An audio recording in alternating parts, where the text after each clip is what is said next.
So a red flag went up concerning Tyler after I moved up to New Hampshire. After I moved out of Connecticut into New Hampshire. And Tyler called me up and he asked me when I was coming to Connecticut next. And I said, I don't know, I don't have any plans for that, why? And he said, well, maybe you could come down, I could do another reading and we could do some more videos. So I said, okay. And he said, why don't you come down the weekend after next.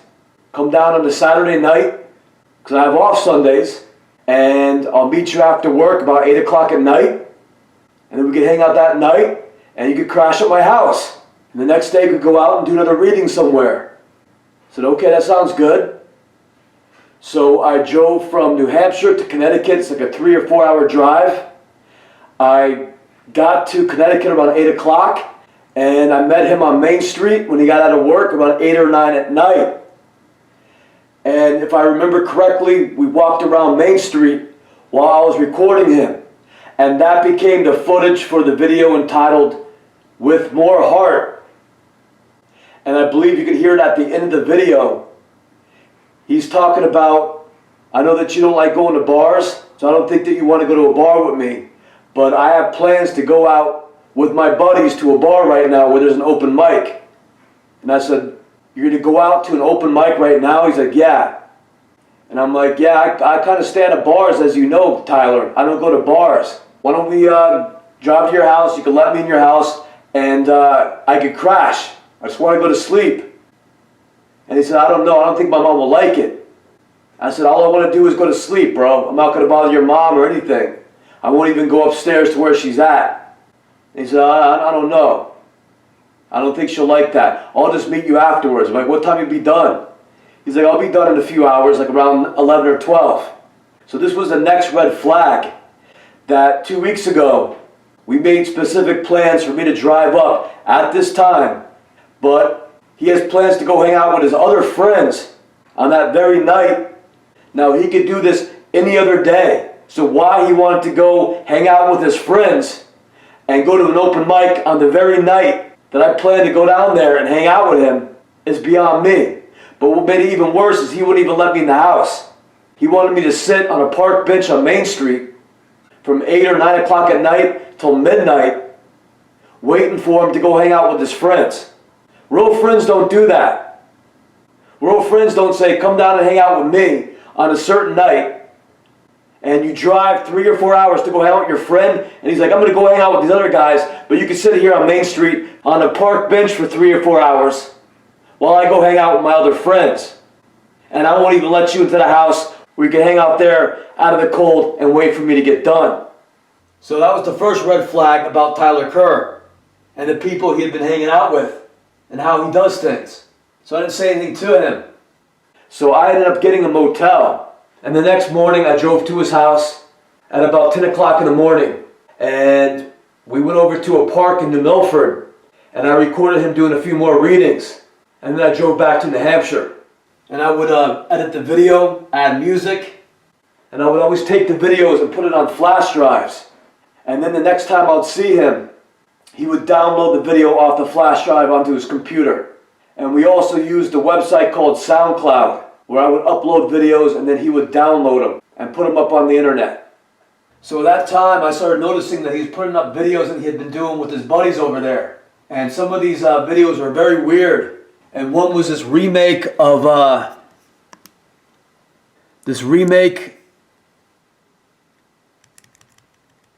Funny How. And it was kind of creepy. If I had a choice, I might choose hell. Who needs wings when you got fire? But if heaven has a good bartender, I'll start a tab. A cute waitress, I'll be sure to step up.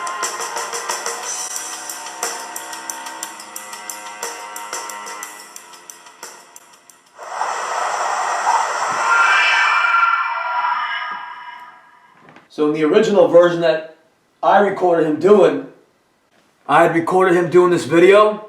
I think it turned out pretty good. All right, ready? Funny how. I'll make sure to leave a tip in heaven, large and generous for once. But if heaven has a good bartender, I'll start a tab.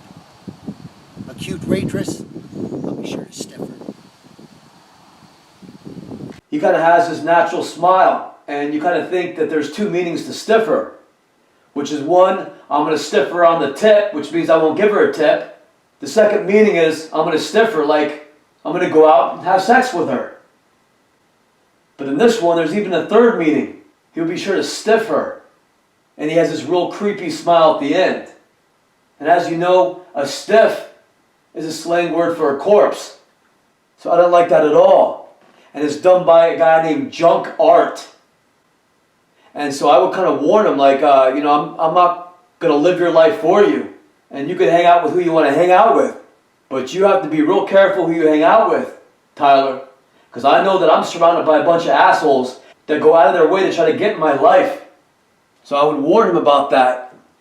But he would come up with these sometimes creepy videos that he's been doing with his new buddies over there. Another one is one called Stick Houses that has an African American actress in it. This is it.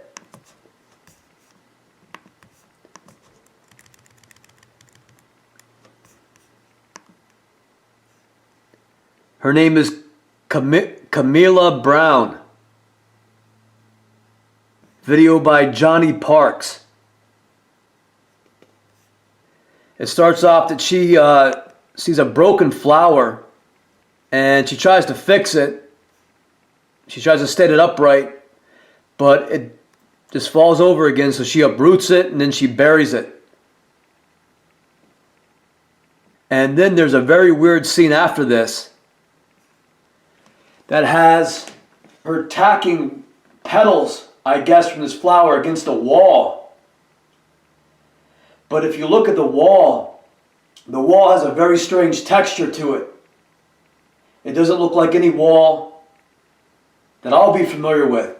And if you look closely at it, it kind of looks like skin.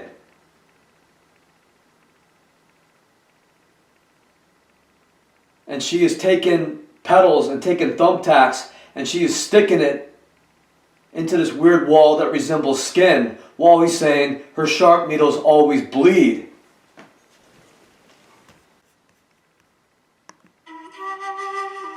Anxiety shifts under embryo. Looks like skin. From within the stick houses, warped from memory, disguised by art. So if you zoom up on her skin here, you'll see all these bumps and scratches and stuff like that. Look at her skin. Now look at this wall that she's sticking thumbtacks into. Her sharp needles always bleed.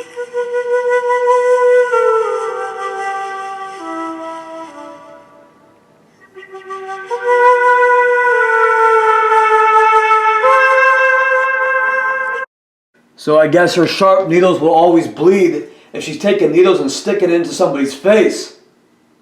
With stakes built in pain and something disguised by art. So it kind of has sinister meanings when you put it all together. This is the version that I helped him with. No, he did not upload it. Oh, here it is. Yep. Stick Houses by Adam Rush. Stick houses. A thin disguise. Barrier and dream. Glazed by mint leaf. Brittle pulse. Cradle's invasion. No changes that can be saved before erasing. Her sharp needles always bleed. So we recorded this video at Williams Park in Brookfield, Connecticut. And there's hiking trails leading up to this field. So we said, these are the poems that I picked today that I want to do readings for. So I was reading them, and then as we're walking up to the field, I said, so what does this mean, this line in Stick Houses? Her sharp needles always bleed. And he said, It was about a dream he had about his girlfriend named Jill. And he said that he was leaning on a pine tree or sitting beneath a pine tree. And Jill was up in the tree throwing needles at him, like pine needles at him. And I said, you know what that could mean? The pine cone has always been a symbol for the pineal gland. And the pineal gland is also called your third eye. It's called your mind's eye. And so this might mean that Jill is up there trying to interfere with your mind's eye, with how you see things in your mind. She's throwing needles into your pineal gland. She's interfering with your pineal gland somehow. So that's what he explained to me. Now he has another creepy video with his new buddies over there.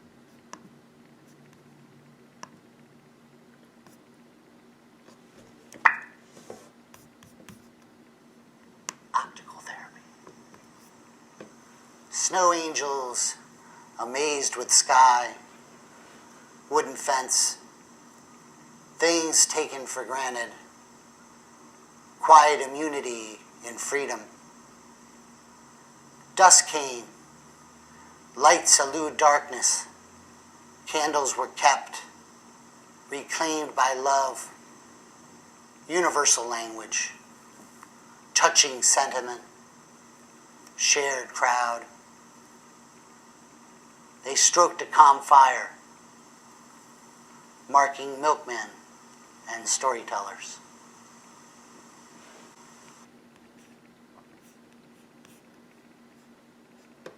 They stroked the calm fire, marking milkmen and storytellers.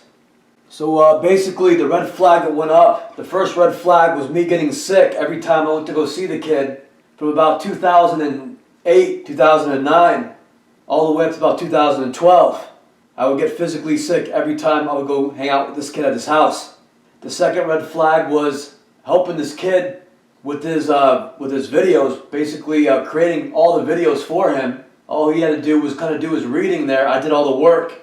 And then when I made plans to kind of drive specifically up there, 2 states away, a 4-hour drive, so that I could create yet another video for Tyler, Tyler would say he has plans to go hang out with his other friends, but you can sit here on Main Street on a park bench for 3 or 4 hours while I go hang out with my other friends. And I won't even let you into the house where you can hang out there out of the cold and wait for me to get done. And the last red flag was these strange videos that he's making with his new set of friends here that kind of have these weird occult undertones. Then he started saying that he had friends in Vermont, which is about a 15-minute drive from my house. And he had never mentioned he had friends in Vermont before, and I had been traveling up to New Hampshire since like 2001. 17 years. And he had never mentioned that he had been up to New Hampshire or Vermont or he had any friends up here. But suddenly he said, yeah, I have friends in the Vermont area. And I'm going to be up there. Can we hang out? I videotaped him doing a couple of readings. And the last thing I will say, the last red flag was this poem he did called Woodman. And this was in 2017, I think. And it's one of the times he said, I'm going to be up in the Vermont, New Hampshire area visiting my weird, shady friends, but I could get away from them for a couple hours. Maybe you could create for me yet another video of me doing a reading. And the poem that he came up with was called Woodman. And the stanza is, the repeating chorus is, I am woodman and I burn. And now looking back at all this together, my name is John Harwood, and I expose a pedophile death cult that is big into freaking human sacrifice, and they appear to be tying people to trees and setting them on fire, because I find nothing but burnt trees in all these areas I investigate. So here's my old quote-unquote buddy, Tyler Kerr, also known as Adam Rush, writing poems called I Am Woodman and I Burn. I think that's inappropriate, and I think I'm being pretty naive by considering that this guy may have been a friend ever and may be part of the same shadowy group that I've been exposing for years now, and is exactly why Tyler will shy away from any subject concerning this. These are all red flags that they might be involved.